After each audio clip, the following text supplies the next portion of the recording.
आइए सरल भाषा में ये समझते हैं कि इंडिया ने हाउ अवॉइडेड टू से डायरेक्टली टू चाइना, और इंडिया ने किस चीज़ से खुद को परहेज किया है बोलने से in the meeting of quad.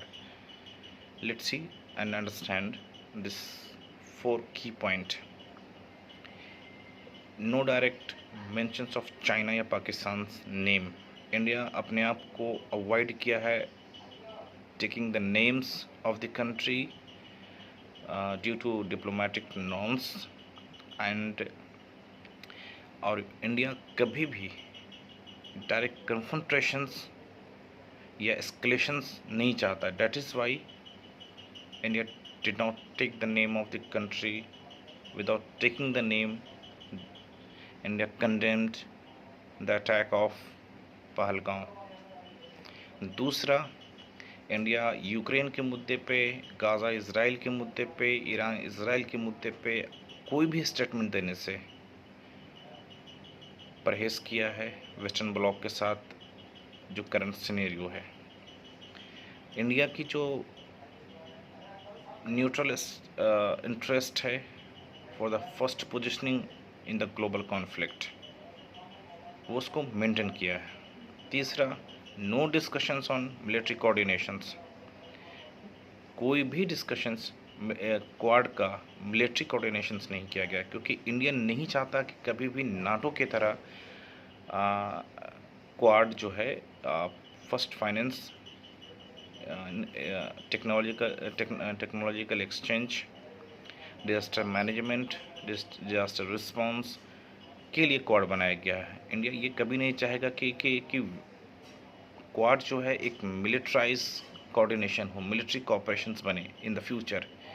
India का कंसर्न ज़रूर है कि चाइना उसका थ्रेट्स है, पाकिस्तान से थ्रेट है, बट इंडिया किसी भी ऑर्गेनाइजेशन के साथ मिलिट्री कोऑपरेशन नहीं चाहता।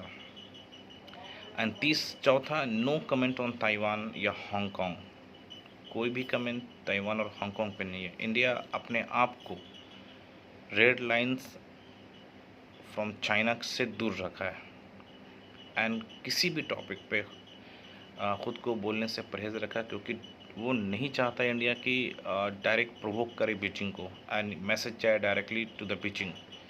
तो limited access, limited topic, and avoided himself as Shankar to say something against China directly. 5, limited focus on economic initiative for global south. India का जो इंटरेस्ट है वो developing partnership with the governments and disaster relief efforts, that is the things. And interpretations हम ये कर सकते हैं कि इंडिया का जो टाइट ड्रॉप है वो ख़ुद को बैलेंस बनाकर स्ट्रैटेजिक मैसेज दिया, diplomatic ambiguity for the global power. And खुद जो है इंडिया इंडो पैसिफिक में खुद को अपने आप को लीडर की तरह रिप्रेजेंट किया है। Responsible as a global power, independent voice, won't align blindly with the any side. India कभी भी ब्लाइंडली किसी के साइड नहीं रह सकता। 3 इंटरप्रिटेशन पॉइंट है जो एक ग्लोबल पावर अपने आप को रिप्रेजेंट किया, global leader in the Indo Pacific, and independence voice, और किसी का ब्लाइंडली सपोर्ट नहीं किया। That is the key point of interpretations कि व्हाट इंडिया अवॉइड टू से और नॉट चूज टू से, and how India avoided itself to say against China without taking the name. Thank you very much.